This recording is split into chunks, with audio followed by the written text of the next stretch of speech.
Alright, so we are about to get the first rerun for Jane in Zenless Zone Zero, and this is pretty exciting. Jane was definitely the first character to get me super hyped for something in Zenless, so it is cool that she is getting a rerun for people who don't have her. So today, I'm going to give a quick kind of recap of the main things that she does in her kit, and then we're going to talk about her overall place in the current state of Zenless Zone Zero to see whether or not you should be pulling on this rerun.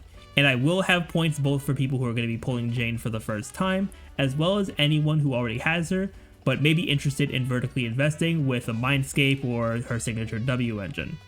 So let's start out here with her kit recap. So Jane is a physical anomaly character, and she does spend a lot of time on field. Now the two main parts of her kit that we're going to focus on here are her core passive and her passion mechanic. Firstly, for the core passive, whenever an enemy is hit by Jane, it's going to apply the nod status to them. And this is going to last for 10 seconds, and during an enemy being gnawed, when any character on your team triggers the assault anomaly and causes the flinch effect is extended by 5 seconds, and the assault anomaly does have a chance to crit, which makes Jane the only character for anomalies that can actually crit on their anomalies as well, giving her a pretty solid damage boost from that. So at the start, you do have a 40% base chance for critting, and also a base 50% crit damage.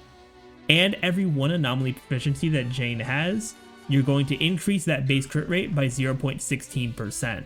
So it is really good to build up anomaly proficiency as much as you can, so you can have a pretty solid crit rate on the assault here. Then the other part of her kit is the passion mechanic. Now, she does have a unique resource called Passion Stream, and you gain Passion Stream by using her perfect dodge, her defensive assist, or just dealing damage with any of her skills. Now, when you completely fill up the Passion Stream meter, you're going to enter the Passion state. During this state, Jane's going to get an extra 25% anomaly buildup rate, and if her anomaly proficiency is at least over 120, you're going to get an extra 2 attack per anomaly proficiency. So with that, you'll need 420 total proficiency to cap out this buff. And if you can't get fully up there, she still does some pretty solid damage, but if you want to really max out the buff there, you do need a 420 anomaly proficiency. Now, when you're in the passion state, dealing damage during it is going to consume that passion stream meter, and the passion state will end once you've consumed the entire meter. But there also are ways to regain Passion Stream during the Passion state.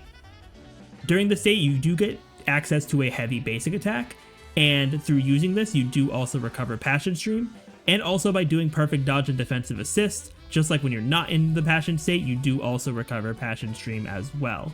So keeping up this Passion state as much as you can is a big deal for Jane to get as much anomaly buildup and damage as you can. So that is everything for her kit that we really need to focus on. So now let's talk about her placement in the state of Zenless right now. So she is still the premium physical anomaly character. She does have a very high anomaly buildup rate, where she gets 25% from the passion state and then 30% if you have her full additional ability active.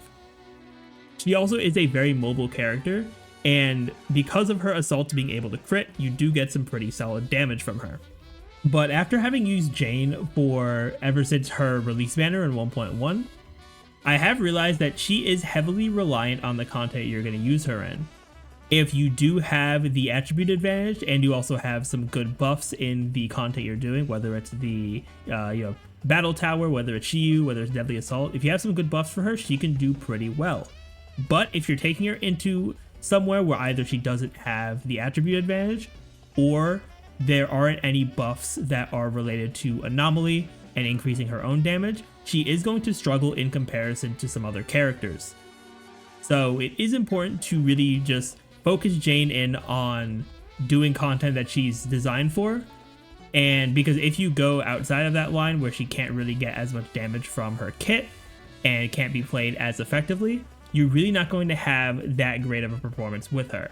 But she still does benefit from being an anomaly character, because there are so many anomaly characters now that can work well with her, and you could just get a lot of value from that. So now let's talk about whether or not you should be pulling for her, starting with people who are pulling for her for the very first time. I think that Jane is going to be really good if you compare her with an off-field anomaly character, someone like Bernice or Vivian, who's also going to be running at the same time here. But unlike most characters in the game, there also is the point of her having an A-rank agent that is actually kind of comparable to her, under certain conditions, of course. And that is Piper, a character that I've talked about several times on the channel, and I still need to make a video about.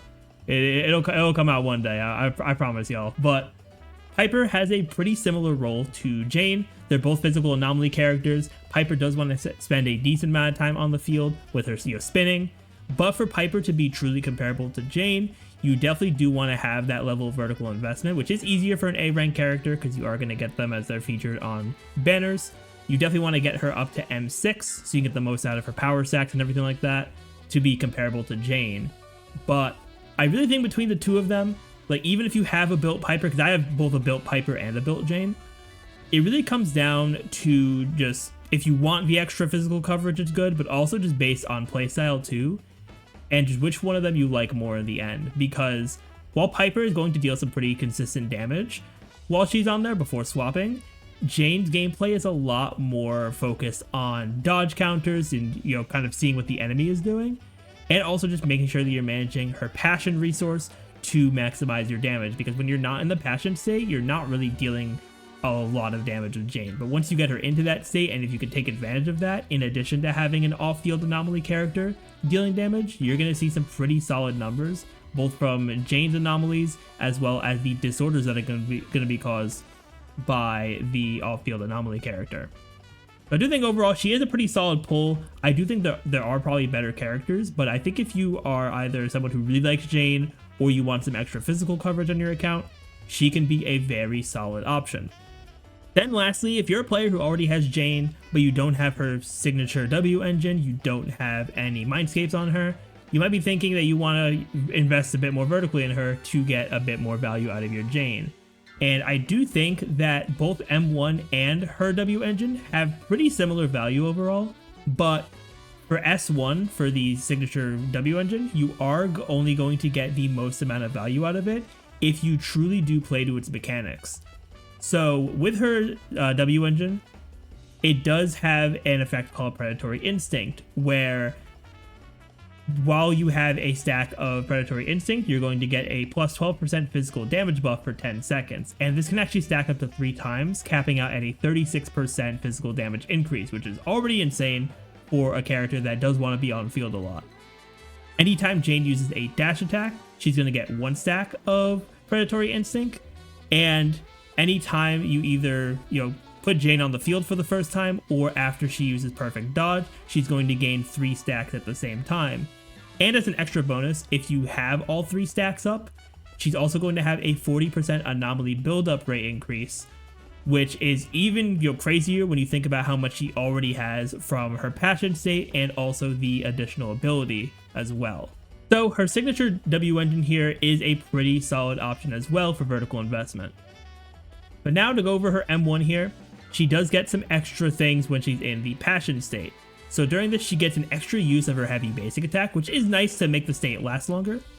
She also gets a 15% physical anomaly buildup rate increase, which again, kind of similar to S1, giving an extra buildup under a certain requirement, but while it's a less overall buildup rate increase, it is going to be more consistent because you are going to want to have her in the passion state as much as possible. So this is actually pretty solid.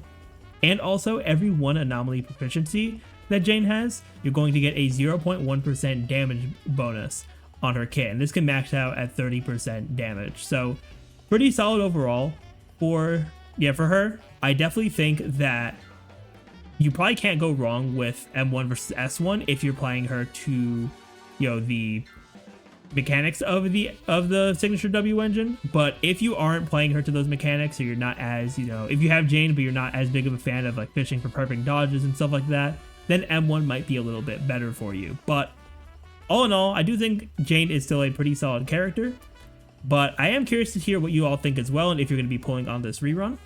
But that's going to be it for me. Thank you all so much for watching. If you enjoyed and want to see more content from me, be sure to hit that subscribe button. But with that, everyone, I will see you all next time.